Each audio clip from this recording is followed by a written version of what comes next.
सोलापुरातून एक सुन्न करणारी बातमी समोर आली आहे।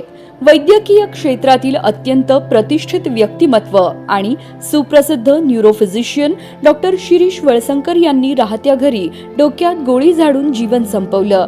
ही घटना घडताच त्यांना तातडीने त्यांच्या स्वतःच्याच वळसंकर हॉस्पिटलमध्ये दाखल करण्यात आलं, मात्र तिथेच त्यांनी अखेरचा श्वास घेतला। या घटनेने सोलापूर शहरासह राज्यभरातून हळहळ व्यक्त केली जात आहे।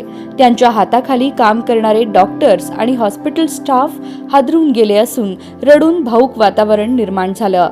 डॉक्टर वळसंकर यांनी आपल्या जीवावर टोकाचं पाऊल का उचललं याचं कारण अद्याप स्पष्ट झालेलं नाही।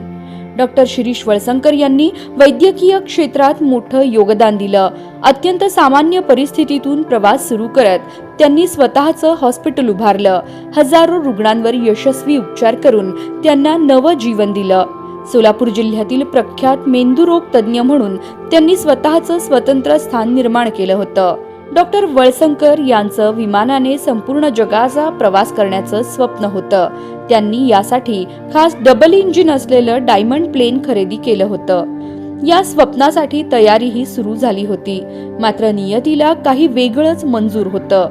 विमानातून जग फिरण्याचं त्यांचं हे स्वप्न अधूरच राहिलं। शुक्रवारी रात्री 8:30च्या सुमारास ही दुर्दैवी घटना घडली।